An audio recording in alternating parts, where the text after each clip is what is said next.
America की किस university में श्रीमद् भागवत गीता पढ़ाई जा रही है? ये सवाल 7 करोड़ का है। और पता है नीरव भैया बहुत दिमाग लगाने के बाद जवाब कैसे देते हैं? उंगली पकड़वा के। तेरी बहन। अच्छा वो बच्चन साहब नहीं है, वरना वो अपना छोटा हीरा ठाकुर मुंह में देके कहते हैं ये रहा अगला सवाल आपके मुंह में। भोजपुरी इंडस्ट्री का करियर बस 3 चीजों पे टिका हुआ है, अच्छी acting, perfect direction and a good story को छोड़ के। टांगे, गर्दन और ये लोग मूवी बनाते टाइम दिमाग से कम और अपनी तीसरी टांग से ज्यादा सोचते हैं। कभी नाभि में उंगली मारते हुए दिखेंगे तो कभी नाभि चाटते हुए, कभी नाभि में मुंह मारेंगे तो कभी गर्दन सूंघेंगे। ओए मेरी करेजा। शूटिंग शुरू होने से पहले, शूटिंग के दौरान, शूटिंग खत्म होने के बाद। Excellent, you were amazing guys, pack up. बस कर भाई, अब क्या सूंघ के गर्दन की खाल खींचेगा? भोजपुरी इंडस्ट्री ये इंडस्ट्री ऐसी इंडस्ट्री है जिसको कोई मतलब नहीं है मूवी अच्छी है नहीं है, बस इनको हीरोइन चाहिए ठा। एक्टिंग अच्छी हो ना हो झाट मतलब नहीं है, लेकिन हीरोइन चाहिए ठा। ये लोग अपनी मूवीज में कुछ ऐसे ऐसे सीन्स दिखा देते हैं ना, जिनको देख के आप इन्हीं की लैंग्वेज में कहोगे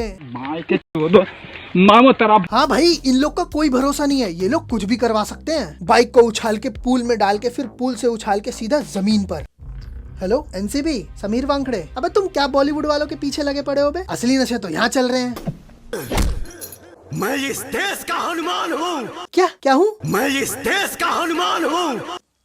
पता नहीं भैंक क्या होगा इस इंडस्ट्री का। अबे टॉम क्रूज भी खाली टाइम में आके इनके गोटे खुजाता है ताकि कुछ सीखने को मिले। क्यों टॉम भैया? साले एक रैप्टा मार दिया ना, 40 साल गांड में दर्द होगा।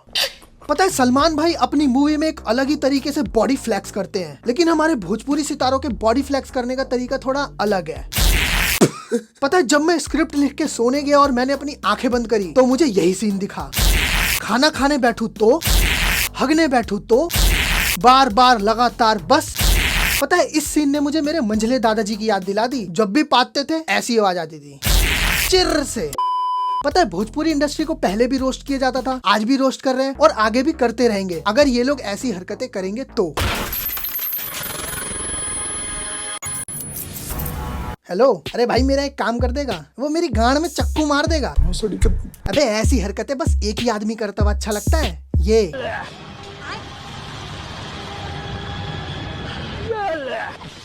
प्रणाम गुरुजी। सिर्फ 2 इंडस्ट्री है, साउथ इंडस्ट्री और भोजपुरी इंडस्ट्री, जिनके हिसाब से ग्रेविटी का मतलब है गंड मस्ती करना। आप ये देखो,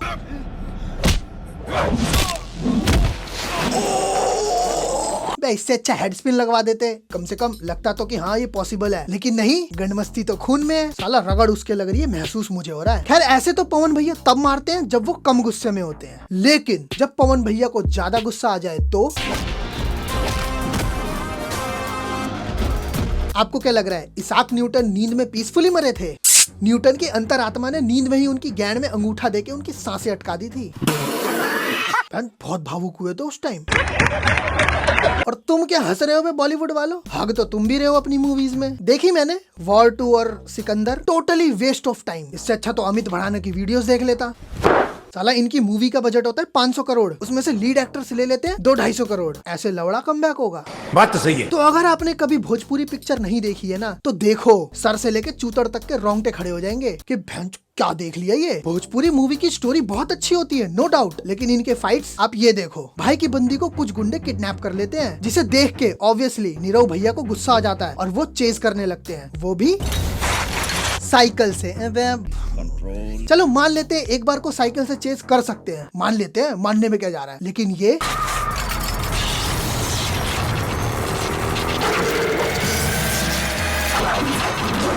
वाह तेरी बहन की डायरेक्टर। नहीं मतलब पॉसिबल है ये, लेकिन नहीं, गांड मस्ती। हेलो एनसीबी, थोड़ा जल्दी। और निरहु भैया यहाँ भी नहीं रुकते। ये देखो, यहाँ कुछ अंधे लोग रोड क्रॉस कर रहे होते हैं और सामने से आ जाता है ट्रक, और ट्रक इन अंधों को उड़ाने ही वाला होता है। तभी निरहु भैया निरोध लगा के बचाने आ जाते हैं।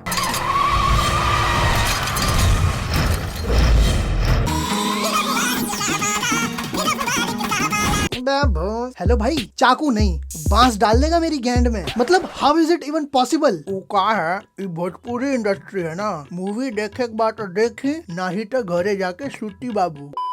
खैर I have a question for you. अगर आपको किसी मूवी में किसी हीरो की एंट्री करने का मौका मिलेगा तो आप कैसे करोगे? छत से कूद के एंट्री करोगे, या बाइक से गेट तोड़ के एंट्री करोगे, या फिर चलो कार से एंट्री कर ली? लेकिन हमारे पावर स्टार पवन भैया कंट्रोल। भाई मैं लिटरली बोल रहा हूँ, अपनी ही गेंद में अंगूठा दे के अपनी ही सांसें अटका दूंगा। भाई कैसे पॉसिबल है यार ये, मतलब है कैसे पॉसिबल? आप भी लगा के देखिए, मजा आ जाएगा। अच्छा हाँ, ये लिया हो तो फिर तो कुछ भी पॉसिबल है। खैर मैं इन सब चुतियापों को भुलाने की कोशिश कर ही रहा था, तभी निरहु भैया की बंदी को कुछ गुंडे फिर से किडनैप कर लेते हैं और हर बार की तरह निरहु भैया निरोध लगा के बचाने आ जाते हैं। अब देखो इस गाड़ी के पास यहाँ इन 4 चूतियों के अलावा कोई और है नहीं ना, लेकिन तभी एक सेकेंड, हेलो भाई, चाकू और बांस कैंसिल, एक काम कर हाथी का नहीं, ये किसी भी तरीके से पॉसिबल है। का डायरेक्टर दिमाग में लाड़ पे ले हो क्या? ये भोसड़ी का डायरेक्टर मार खाई है। खैर जैसे ही मैं इन सब चुतियापों से दूर हुआ, मैंने ये सुन लिया। आउते बहारा से सुनो ये भतार, ढोढ़ी पदेवरा होग देले बा। क्या? दोबारा बोलियो। ढोढ़ी पदेवरा होग देले बा। हगवा भी रहे हैं तो ना भी पे, तेरी बहन की तल्ले। मतलब कर रहा है ना ये मार खाने वाली हरकतें। खैर ये सुन लिया तो पेश है अगला गाना, जिसमें कवि अपनी माशुका से परमिशन ले रहा है। किस चीज की परमिशन ले रहा है? ना भी छूने की परमिशन। तेरी बहन की बल्ला का है साल। और खुद तो मांग ही रहा है परमिशन, साथ में अपने दोस्त के लिए भी मांग रहा है। मित्रता देख रहे हो वत्स? और एक हमारे मित्र हैं, कोई इज्जत ही नहीं है। एक सेकेंड। हेलो मित्र, आपके आसपास कोई मोटी सी वस्तु या धातु है? हाँ तो वो आप अपनी गेंद में डाल लीजिए। खैर इस वीडियो को यहीं खत्म करते हैं, और आपको अगर इस वीडियो का सेकंड पार्ट चाहिए तो 1000 लाइक्स कर देना। कहाँ से सपना देखे हो, कहाँ के हो तुम? और एटलीस्ट 500 कमेंट तो कर ही देना। बाकी वीडियो बस एंटरटेनमेंट पर्पस के लिए, हंसी मजाक के लिए, तो कृपया करके कोई ऑफेंड ना हो। बाकी मैं मिलता हूँ आपसे नेक्स्ट वीडियो में। बाय।